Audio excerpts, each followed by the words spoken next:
The present purpose is an introduction to Even-Shoshan's Concordance. While it can be challenging to use at first, this concordance offers significant opportunity for exegesis of the Hebrew Bible. At the beginning, it's very helpful to use the card with abbreviations for terms and signs to find one's way through the different entries. These include a number of different abbreviations that I'll highlight a couple of here. Notice the abbreviation for the divine name. Notice the abbreviation for proper nouns.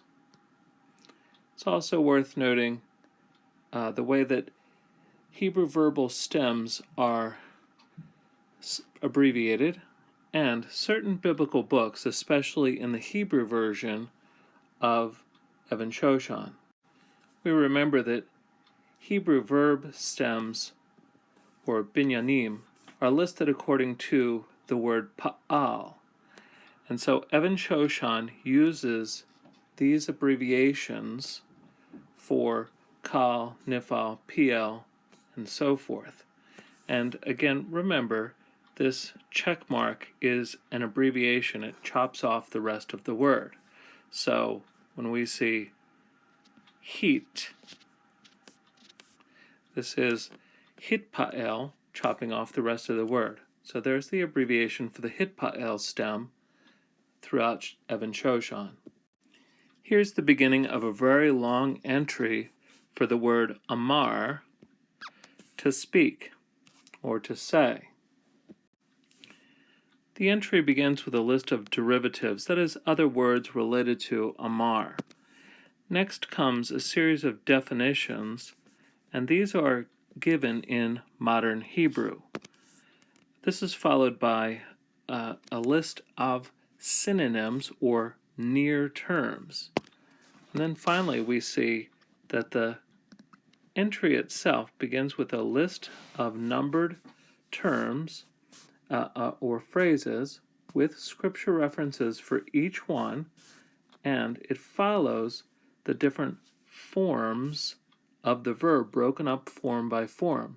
So there's a number of ways that one can use this, but one of those is to look up other terms in the target with the same form and binyanim as the target verse.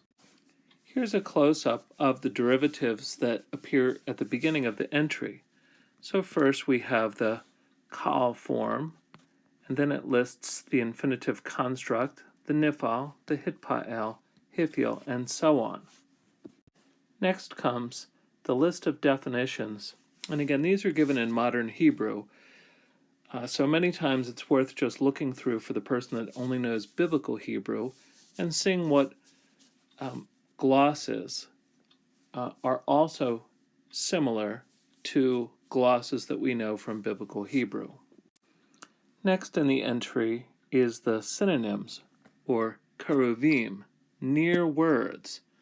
So these are other terms which have similar sorts of ideas that one can also look at in the Hebrew Scriptures, like to speak, or to tell, or to command. The use of synonyms can be very helpful when trying to determine why use this word, not another word. And that's true both of prose, but especially of poetry. Of course, for something serious, it's worthwhile to compare the synonym list in the New International Dictionary of Old Testament Theology and Exegesis. Now, that's a little bit cumbersome because of using transliteration rather than using the Hebrew words. But if you get used to it, this is a very nice complement to Even-Shoshan's list of synonyms, can be very helpful for studies. Next is collocations. And these can be very helpful because it shows when a word, in this case amar, is used with another word. Now in the case with le or el, that is to say to, there is not a list of the different entries. Rather, there is the term many readings or many verses. There's just too many to list in that case. However, if one were to study something a little different, it could be very helpful. For example, to say in his heart, that is, if one were studying interior monologue, where one thinks or says in his heart, or says in his heart, or he says in his heart, and so on. That is, these are all ways of one thinking or talking to oneself. And here we have a very reasonable number of entries with the explicit notation in the Hebrew text for interior monologue. For example, if we look at 1204, or entries 23, 95, and 96, these are each from Deuteronomy, chapters 7, 8, and 9, and these show us a series of questions relative to the challenges that are expected when the people get into the promised land. If one will say in one's heart, and then talks about the problem that one would face. Or entry number 2769, this is when Abraham appears before the Lord during the sign of the circumcision, Genesis 17, and he speaks to himself because he's a little bit befuddled by what the Lord has said. Or in 2770, that entry refers to Esau in speaking to himself. So these collocations can be very helpful to narrow down an area of study, even in a very long and complicated entry like Amar. Again, when we come up to the numbered entries themselves, we notice that there is the scripture reference of each one listed.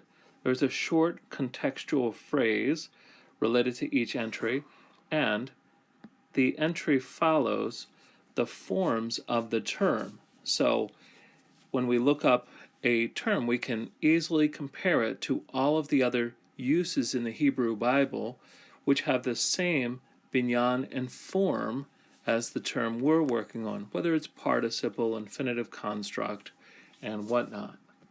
We can work through an example using the first root form of chayil.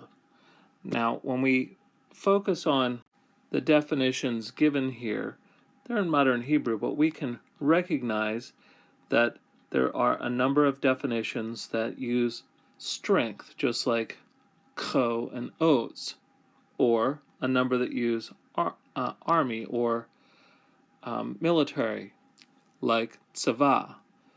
So many times, even knowing biblical Hebrew is adequate to get a start in using the groupings of the terms that one finds in the beginning, that is, by definition. Next, there's a very long list of different collocations, and each subgrouping begins with the horizontal line indicating a subgrouping of collocations. So in this case, we have some with adjectives and whatnot, like great chayil, and then we have some with persons and things.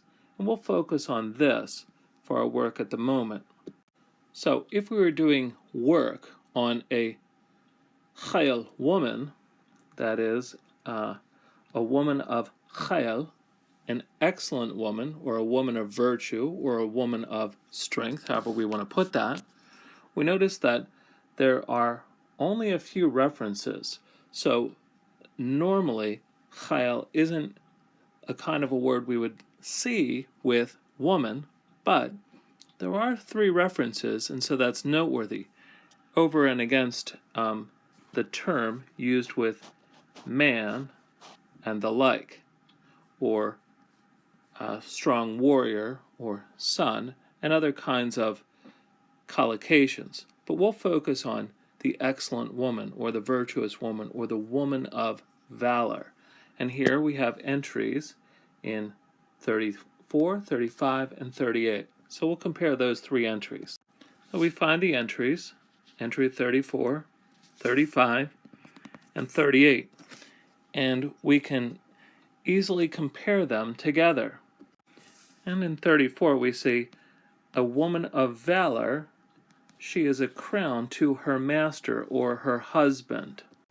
And then number 35 is a woman of valor. Then it's a question, who can find such a woman? Now both of these are from Proverbs, Proverbs chapter 12 and Proverbs 31. Our other entry is from the book of Ruth, chapter 3, verse 11, where Boaz is in dialogue with Ruth, and he says, for he knows, that is, a person knows, and here he's speaking about the persons in the gate of his people, that a woman of valor are you. So here, this helps us see that this use, referring to Ruth, is very similar and reminds us of the wisdom books that speak on 2 occasions very directly of a woman of valor, speaking of the excellent woman or woman wisdom. So this comparison helps us to see this striking use of a characteristic of Chayil that Boaz says to her. Now it's also worth comparing the other use in Ruth chapter 2, where here we have spoken of Boaz. He is a man of mighty valor. So here we have quite a couple then. Both are Chayil people. And of course, in Boaz's case, his name is a play off of the word strong, Boaz. Now, I'm aware that when one first uses Even-Shoshan, it can be very daunting. However, there's several kinds of helps it can give, and it's especially useful even in the age of computer indexes and databases. Even-Shoshan still has a strong place and can help the Bible exegete even in ways that are difficult to do in a computer. One of those, again, to summarize, is synonyms. Why this term and not that? Looking at the synonyms and comparing the other entry in Even-Shoshan and or a lexicon is especially helpful. Collocations is super helpful because even a person very adept at using a computer program with Hebrew databases may not always know the right question, whereas some of the work is prearranged at the beginning of the entries for Even-Shoshan to see when terms are used together. And then again, comparing all uses of a verb in a certain binyan or form. These are 3 ways that Even-Shoshan's concordance can help us with particular exegetical issues we have when we study the scriptures. 2 final notes. The version of the book published by Baker in the 1980s offers the Bible references in English, which is somewhat helpful, and that edition also comes with a short guide in a pocket in the front or back, which introduces the concordance.